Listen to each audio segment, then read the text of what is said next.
అందరికీ నమస్కారం. ఈరోజు మనం ఇంకొక కొత్త కథ చెప్పుకుందాము. ఇవాల్టి కథ పేరు దురాశాపరులు. సుబ్బయ్య శెట్టి చిల్లర కొట్టు వ్యాపారంతో పాటు మేకలను కూడా పెంచేవాడు. అతని భార్యకు నగలు చీరలు అంటే మహాపిచ్చి. ఆవిడ కోసం మేకలు అమ్మగా వచ్చిన డబ్బు మాత్రమే శెట్టి ఉపయోగించేవాడు. ఇలా ఉండగా ఏదో పండగ దగ్గర పడింది. శెట్టి భార్యకు చీర కొనవలసి వచ్చింది.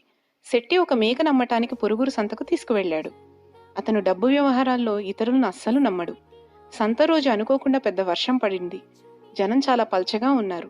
క్రయ విక్రయాలు కూడా మందంగా ఉన్నాయి. శెట్టి మేకకు 10 రూపాయల ధర కూడా పలకలేదు.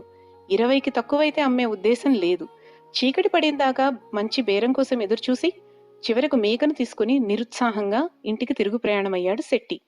అంతా కొండదారి. ఊరి దగ్గర కొండమలుపులో పెద్ద గుహ ఉన్నది. అందులో దయ్యాలు ఉంటాయని చెప్పుకునేవారు. ఆ పరిసరాలకు చేరేసరికి శెట్టికి గుండెదడ పట్టుకున్నది. అసలే చీకటి. శెట్టి గబగబా అడుగులు వేస్తూ ఆ మలుపు తిరగబోతుండగా, ఎవరు వారు? చీకటి పడి ఈ వైపు రావడానికి ఎంత ధైర్యం అన్న మాటలు భయంకరంగా వినిపించాయి. శెట్టి గజగజలాడిపోతూ, నేను సుబ్బయ్య శెట్టిని. అమ్ముడు పోని మేకను ఇంటికి తోలుకుపోతున్నాను. ఆలస్యమైపోయింది. ఇంకెప్పుడూ చీకటి పడి ఈ ఛాయలకు రాను అన్నాడు. ఆ మేకను నా గుహలోకి తోలేసి నీ దారి నువ్వు పో. మళ్లీ తెల్లవారేలోపుగా ఇక్కడికి వచ్చి దాని ఖరీదు పట్టుకుపో అన్న మాటలు గుహ నుంచి వచ్చాయి. బతుకు జీవుడా అని శెట్టి తన మేకను గుహలోకి తోలేసి గబగబా ఊరికేసి నడిచాడు. కాని ఇంటికి వెళ్లటానికి అతనికి ధైర్యం సరిపోలేదు. డబ్బు తేకపోతే అతని పెళ్ళాం ప్రాణాలు తోడేస్తుంది. దయ్యం ఏమిస్తుందో అని అది తీసుకుపోతే గాని ఆమె తనను ఇంట్లో అడుగుపెట్టనివ్వదు. శెట్టి తూర్పు తెల్లవారేదాకా ఎవరి వీధి అరుగు మీదనో కాలక్షేపం చేసి కాస్త ధైర్యం తెచ్చుకుని కాళ్ళు ఈడ్చుకుంటూ మళ్లీ గుహకేసి వచ్చాడు. మేక చాలా బాగుంది, చాలా రుచిగా కూడా ఉన్నది. ఇదిగో నీ ఖరీదు అన్న మాటలతో పాటు గుహలో నుంచి ఒక మూట వచ్చి శెట్టి కాళ్ల ముందు పడింది. దాన్ని తీసుకుని పరుగులాంటి నడకతో ఇల్లు చేరాడు శెట్టి. శెట్టి లోపలికి పోతూనే తలుపు మూసి సంచిలో ఉన్న డబ్బంతా నేల మీదకు పోసి లెక్క చూశాడు. 50 రూపాయలు. ఆ డొక్కు మేకకు ఇంత డబ్బు పోసిన వెర్రిపీనుగు ఎవరబ్బా అంటూ శెట్టి భార్య బుగ్గలు నొక్కున్నది. ఈ సంగతి ఎవరికి చెప్పక సుమా అంటూ శెట్టి జరిగిందంతా తన భార్యకు చెప్పేశాడు. శెట్టి భార్య కూడా ఎవరికీ చెప్పక సుమా అంటూ ఆ విషయం పొరుగింటి పుల్లమ్మకు చెప్పింది. అది పుల్లమ్మ మొగుడికి, ఎదురింటి వాడికి, వెనకింటి వాళ్లకు, చివరికి ఊరందరికీ తెలిసిపోయింది. మేకలున్న వారందరికీ ఈ విషయం తెలిసి పరమానందమైంది. మేకలు లేని వాళ్లు కొందరు హెచ్చుధర ఇచ్చి మేకలను కొన్నారు.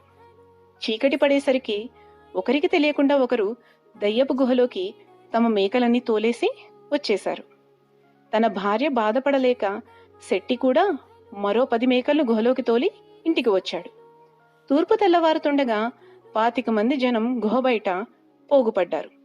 కాని ఎవ్వరికీ మేకల ఖరీదు అందలేదు. కనీసం దయ్యం కంఠమైనా వారికి వినిపించలేదు. తెల్లగా తెల్లవారిపోయింది. అందరూ ధైర్యం చేసి గుహలోకి వెళ్లారు. గుహలో ఒక్క మేక కూడా లేదు. కాని గుహ మధ్య బండ మీద ఒక కాగితం ఉన్నది.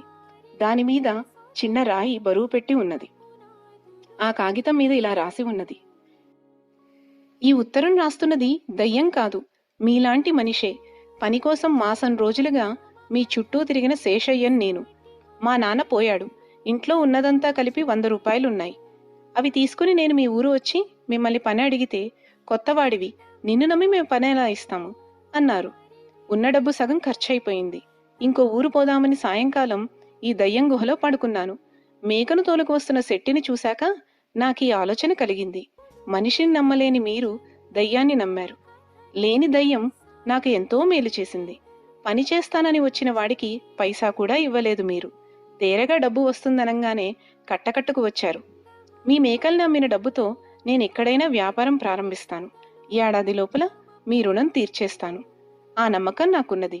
అంతదాకా ఓపిక పట్టండి. ఈ ఉత్తరం చదివించుకుని విన్నవాళ్లంతా నోళ్లు వెళ్లబెట్టారు. నచ్చిందా ఈ కథ? తిరిగి ఇంకొక కథతో మళ్ళీ కలుసుకుందాము. మా కథలు మీకు బాగున్నాయనిపిస్తే లైక్, షేర్ అండ్ కమెంట్ చేయండి. అలాగే మా ఛానల్కి సబ్స్క్రైబ్ చేయండి. ధన్యవాదాలు.